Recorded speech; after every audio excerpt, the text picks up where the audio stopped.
प्रेमचंद जी की कहानियाँ आम जनमानस के जीवन पर केंद्रित होती हैं।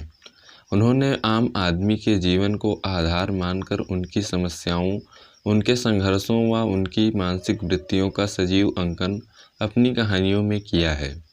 उनकी प्रारंभिक कहानियाँ आदर्शवाद पर आधारित होती थीं, परंतु बाद में उन्होंने यथार्थवाद को अपनाया। कफन नामक यह कहानी भी यथार्थवाद पर आधारित है। तो आइए सुनते हैं प्रेमचंद्र जी द्वारा रचित कहानी कफन।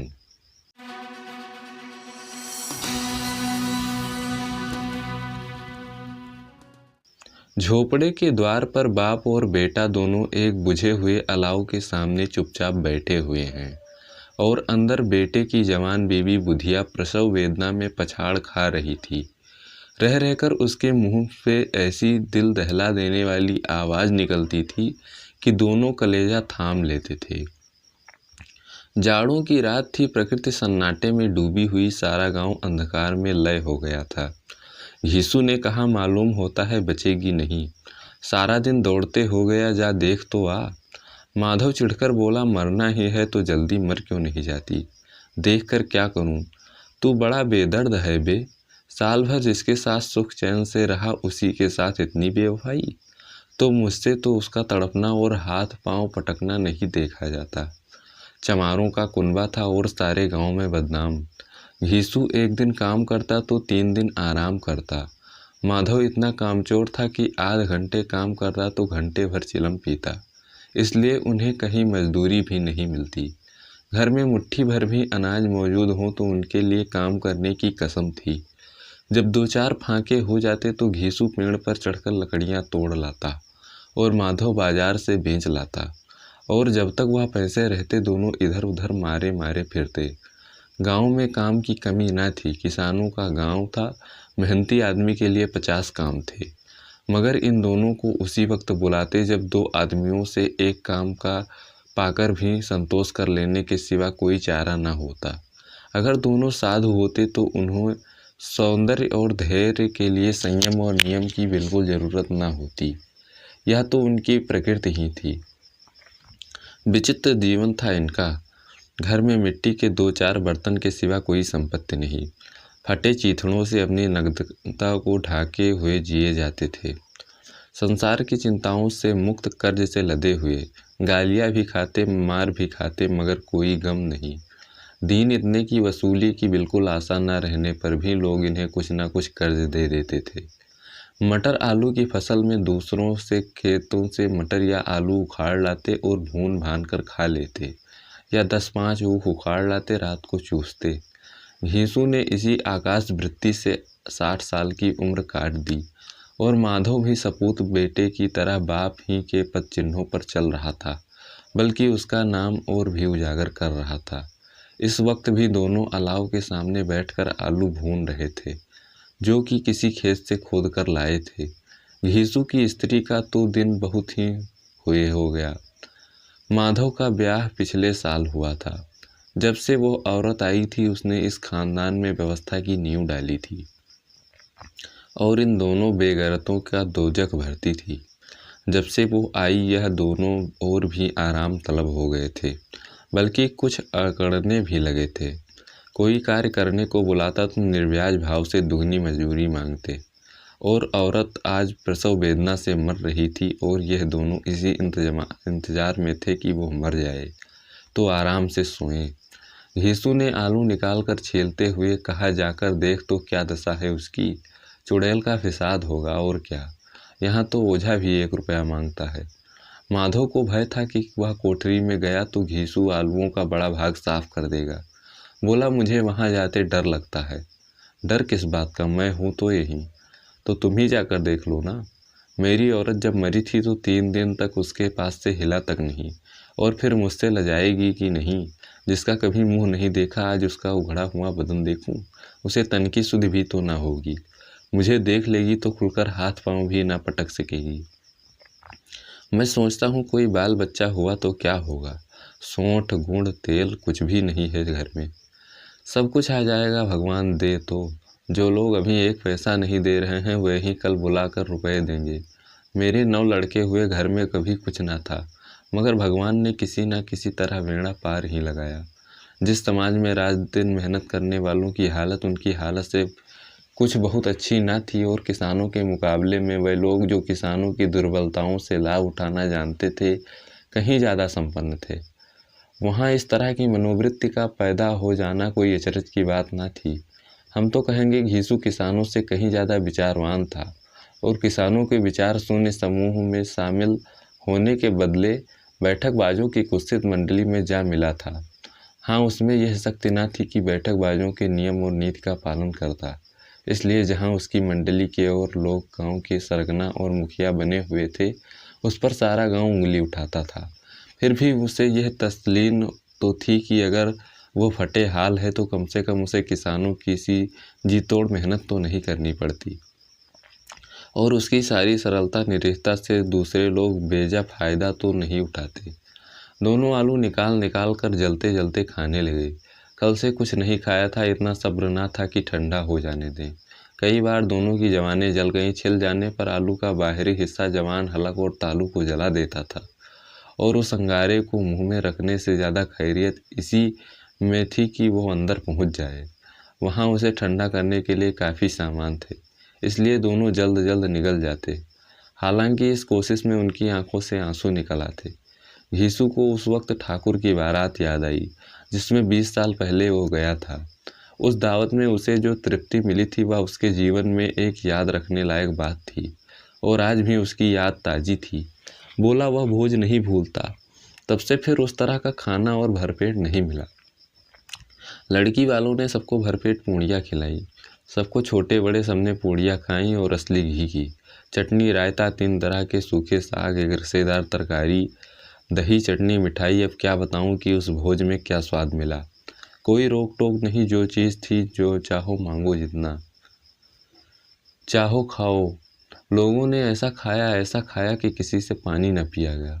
मगर परोसने वाले हैं कि पत्तल में गरम गरम गोल गोल सुवासित कचौड़ियाँ डाल देते हैं।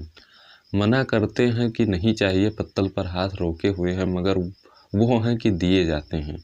और जब सबने मुंह धो लिया तो पान इलायची भी मिली, मगर मुझे पान लेने की कहाँ सुध थी। खड़ा हुआ न जाता था। चटपट जाकर अपने कंबल पर लेट गया। ऐसा दिल दरियाव था वह ठाकुर। माधव ने इन पदार्थों का मन ही मन मजा लेते हुए कहा, अब हमें कोई ऐसा भोज नहीं खिलाता। अब कोई क्या खिलाएगा। वह जमाना दूसरा था। अब तो सबको किफ़ायत सूझती है। शादी ब्याह में मत खर्च करो, क्रियाक्रम में मत खर्च करो। पूछो गरीबों का माल बटोर बटोर कर कहाँ रखोगे। बटोरने में तो कोई कमी नहीं है, हाँ खर्च में किफ़ायत सूझती है। तुमने एक 20 पूरियाँ खाई होंगी, 20 से ज़्यादा खाई थी। मैं 50 खाया था, 50 से कम मैंने न खाई होंगी। अच्छा पका था, तू तो मेरा आधा भी नहीं है। आलू खाकर दोनों ने पानी पिया और वहीं अलाव के सामने अपनी धोतियाँ ओढ़कर पाँव पेट में डाले सो रहे थे, जैसे 2 बड़े बड़े अजगर गेटोलिया मारे पड़े हों और बुधिया अभी तक कराह रही थी। सवेरे माधव ने कोठरी में जाकर देखा तो उसकी स्त्री ठंडी हो गई थी। उसके मुंह पर मक्खियां भिनक रही थी। पथराई हुई आंखें ऊपर टंगी हुई थी। सारी देह धूल से लथपथ हो रही थी। उसके पेट में बच्चा मर गया था। माधव भागा हुआ घीसू के पास गया। फिर दोनों जोर जोर से हाय हाय करने और छाती पीटने लगे। पड़ोस वालों ने यह रोना धोना सुना तो दौड़े हुए आए। पुरानी मर्यादा के अनुसार इन अभागों को समझाने लगे, मगर ज़्यादा रोने पीटने का अवसर ना था। कफन की और लकड़ी की फिक्र करनी थी। घर में तो पैसा इस तरह गायब था जैसे चील के घोंसले में मांस। बाप बेटे रोते हुए गांव के जमींदार के पास गए। वो इन दोनों की सूरत से नफरत करते थे। कई बार इन्हें अपने हाथों से पीट चुके थे, चोरी करने के लिए, वादे पर काम ना आने के लिए। पूछा, क्या है रे घिसुआ, रोता क्यों है? अब तो तू कहीं दिखाई भी नहीं देता। मालूम होता है इस गांव में रहता ही नहीं। घीसू ने जमीन पर सिर रखकर आंखों से आंसू भरे हुए कहा, सरकार बड़ी विपत्ति में हूँ। माधव की घरवाली रात को गुजर गई। रात भर तड़पती रही सरकार। हम दोनों उसके सिरहाने बैठे रहे। दवा दारू जो कुछ हो सका सब कुछ किया, मुदा वह हमें दगा दे गई। अब कोई एक रोटी देने वाला भी नहीं रहा मालिक। तबाह हो गए, घर उजड़ गया। आपका गुलाम हूँ, अब आपके सिवा कौन उसकी मिट्टी पार लगाएगा। हमारे हाथ में तो जो कुछ था वह सब तो दवा दारू में उठ गया। सरकार ही की दया होगी तो उसकी मिट्टी उठेगी। आपके सिवा किसके द्वार पर जाऊं। जमींदार साहब दयालु थे, मगर घीसू पर दया करना काले कंबल पर रंग चढ़ाना था। जी में तो आया कह दें चल दूर हो यहाँ से, यूं तो बुलाने से भी नहीं आता, आज जब गरज पड़ी है तो आकर खुशामद कर रहा है, हरामखोर कहीं का बदमाश। लेकिन यह क्रोध या दंड देने का अवसर ना था। जी में कुड़ते हुए 2 रुपए निकालकर फेंक दिए, मगर सांत्वना का एक शब्द भी मुंह से न निकाला। उसकी तरफ ताका तक नहीं, जैसे सिर का बोझ उतारा हो। जब जमींदार साहब ने 2 रुपए दिए तो गांव के बनिए महाजनों को इनकार का साहस कैसे होता। घीसू जमींदार के नाम का ढिंढोरा भी पीटना जानता था। किसी ने 2 आने दिए, किसी ने 4 आने। 1 घंटे में घीसू के पास 5 रुपए की अच्छी रकम जमा हो गई। कहीं से अनाज मिल गया, कहीं से लकड़ी, और दोपहर को घीसू और माधव बाजार से कफन लाने चले। इधर लोग बांस काटने लगे। गांव की नर्मदिल स्त्रियां आकर लाश देखती थीं और उसकी बेकसी पर 2 बूंद आंसू गिराकर चली जाती थी। बाजार में पहुंचकर घीसू बोला, लकड़ी तो उसे जलाने भर को मिल गई है। क्यों माधव? माधव बोला, हाँ लकड़ी तो बहुत है, अब कफन चाहिए, तो चलो कोई हल्का सा कफन ले लें। हाँ और क्या, लाश उठते उठते रात हो जाएगी, रात को कफन कौन देखता है। कैसा बुरा रिवाज है, जिसे जीते जी तन ढकने को चिथड़ा भी ना मिले, उसे मरने पर नया कफन चाहिए। कफन लाश के साथ जल ही तो जाता है, और क्या रखा रहता है। यही 5 रुपए पहले मिलते तो कुछ दवा दारू कर लेते। दोनों एक दूसरे की मन की बात ताड़ रहे थे। बाजार में उधर उधर घूमते रहे, कभी इस बजाज की दुकान पर गए, कभी उसकी दुकान पर। तरह तरह के कपड़े रेशमी और सूती देखे, मगर कुछ जचा नहीं। यहाँ तक कि शाम हो गई, तब दोनों न जाने किस देवी प्रेरणा से एक मधुशाला के सामने जा पहुँचे, और जैसे किसी पूर्व निश्चित व्यवस्था से अंदर चले गए। वहाँ जरा देर तक दोनों असमंजस में खड़े रहे। फिर घीसू ने गद्दी के सामने जाकर कहा, साहू जी 1 बोतल हमें भी देना। उसके बाद कुछ चिखौना आया, तली हुई मछली आई। दोनों बरामदे में बैठकर शांतिपूर्वक पीने लगे। कई कुज्जियाँ ताबड़तोड़ पीने के बाद दोनों सरूर में आ गए। घीसू बोला, कफन लगाने से क्या मिलता, आखिर जल ही तो जाता, कोई बहू के साथ तो ना जाता। माधव आसमान की तरफ देखकर बोला, मानो देवताओं को अपनी निष्पापता का साक्षी बना रहा हो। दुनिया का दस्तूर है, नहीं लोग बाभनों को हजारों रुपए क्यों देते। कौन देखता है परलोक में मिलता है या नहीं। बड़े आदमियों के पास धन है, फूंके, हमारे पास फूंकने को क्या है। लेकिन लोगों को जवाब क्या दोगे, लोग पूछेंगे नहीं कफन कहाँ है। घीसू हंसा, अबे कह देंगे रुपए कमर से खिसक गए, बहुत ढूंढा मिले नहीं। लोगों को विश्वास ना आएगा, लेकिन फिर वही रुपए देंगे। माधव भी हंसा इस अनपेक्षित भाग पर। बोला, बड़ी अच्छी थी, बेचारी मरी तो खूब खिला पिलाकर, आधी बोतल से ज़्यादा उड़ गई। घीसू ने 2 सेर पूड़ियाँ मंगाई, चटनी, अचार, कलेजियाँ। शराब खाने के सामने ही दुकान थी। माधव लपक कर 2 पत्तलों में सारे सामान ले आया। पूरा 1.5 रुपया खर्च हो गया, सिर्फ थोड़े से पैसे बच रहे। दोनों इस वक्त इस स्थान में बैठे पूड़ियाँ खा रहे थे, जैसे जंगल में कोई शेर अपना शिकार उड़ा रहा हो। ना जवाबदेही का खौफ था, ना बदनामी की फिक्र। इन सब भावनाओं को उसने पहले बहुत ही जीत लिया था। यीशु दार्शनिक भाव से बोला, हमारी आत्मा प्रसन्न हो रही है तो क्या उसे पुण्य ना होगा। माधव ने श्रद्धा से सिर झुकाकर तस्दीक की, जरूर से जरूर होगा। भगवान तुम अंतर्यामी हो, उसे वैकुंठ ले जाना। हम दोनों हृदय से आशीर्वाद दे रहे हैं। आज जो भोजन मिला वह कभी उम्र भर ना मिला। एक क्षण बाद माधव के मन में एक शंका जागी। बोला, क्यों दादा, हम लोग भी एक न एक दिन वहाँ जाएंगे ही। यीशु ने इस भोले भाले सवाल का कुछ उत्तर ना दिया। वह परलोक की बातें सोचकर इस आनंद में बाधा न डालना चाहता था। जो वहाँ हम लोगों से पूछे कि तुमने हमें कफन क्यों नहीं दिया तो क्या कहोगे। कहेंगे तुम्हारा सिर। पूछेगी तो जरूर, तू कैसे जानता है कि उसे कफन ना मिलेगा। तू मुझे ऐसा गधा समझता है। 60 साल क्या दुनिया में घास खोदता रहा हूँ, उसको कफन मिलेगा, बहुत अच्छा मिलेगा। माधव को विश्वास न आया। बोला, कौन देगा, रुपए तो तुमने चट कर दिए। वह तो मुझसे पूछेगी, उसकी मांग में सिंदूर तो मैंने डाला था। कौन देगा, बताते क्यों नहीं। वही लोग देंगे जिन्होंने अबकी दिया। हाँ, अबकी रुपए हमारे हाथ में ना आएंगे। ज्यों ज्यों अंधेरा बढ़ता गया, सितारों की चमक तेज होती गई, मसाला की रौनक भी बढ़ती जाती। कोई गाता था, कोई डींग मारता था, कोई अपने संगी के गले लिपट जाता था, कोई अपने दोस्त के मंग में कुल्हड़ लगा देता था। वहाँ के वातावरण में सरूर था, हवा में नशा। कितने तो यहाँ आकर एक चुल्लू में मस्त हो जाते थे। शराब से ज़्यादा यहाँ की हवा उन पर नशा करती थी। जीवन की बाधाएं यहीं खींच लाती थीं, और कुछ देर के लिए वह भूल जाते थे कि वे जीते हैं या मरते हैं, या ना जीते हैं या ना मरते हैं। और यह दोनों बाप बेटे अब भी मज़े ले लेकर चुस्कियाँ ले रहे थे। सबकी निगाहें इनकी ओर जमी हुई थी। दोनों कितने भाग्य के बली हैं, पूरी बोतल बीच में है।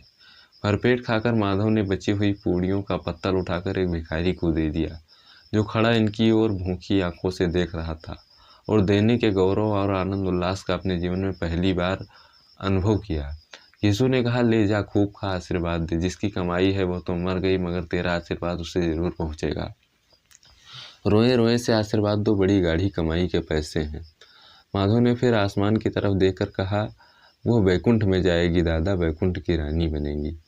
घीसू खड़ा हो गया और जैसे उल्लास की लहरों में तैरता हुआ बोला, हाँ बेटा, बैकुंठ में जाएगी। किसी को सताया नहीं, किसी को दबाया नहीं, मरते मरते हमारी ज़िंदगी की सबसे बड़ी लालसा पूरी कर गई। वह न बैकुंठ जाएगी तो क्या मोटे मोटे लोग जाएंगे, जो गरीबों को दोनों हाथों से लूटते हैं और अपने पाप को धोने के लिए गंगा में नहाते हैं और मंदिरों में जल चढ़ाते हैं। श्रद्धालुता का यह रंग तुरंत ही बदल गया। अस्थिरता नशे की खासियत है। दुख और निराशा का दौर हुआ। माधव बोला, मगर दादा, बेचारी ने जिंदगी में बड़ा दुख भोगा, कितना दुख झेल कर मरी। वो आंखों पर हाथ धरकर रोने लगा, चीखे मार मार कर। घीसू ने समझाया, क्यों रोता है बेटा, खुश हो कि वो माया जाल से मुक्त हो गई, जंजाल से छूट गई। बड़ी भाग्यवान थी जो इतनी जल्द माया के बंधन से तोड़ लिए। और दोनों खड़े होकर गाने लगे, ठगनी क्यों नैना झमकावे ठगनी। पियक्कड़ों की आंखें इनकी ओर लगी हुई थी और ये दोनों अपने दिल में मस्त गाए जाते थे। फिर दोनों नाचने लगे, उछलते भी, कूदे भी, गिरे भी, मटके भी, भाव भी बताए, अभिनय भी किए और आखिर नशे में मदमस्त होकर वही गिर पड़े। और इस प्रकार यह कहानी समाप्त हो जाती है। आपने देखा कि किस प्रकार यथार्थवाद को प्रेमचंद जी ने अपनी आखिरी कहानियों में दर्शाया है।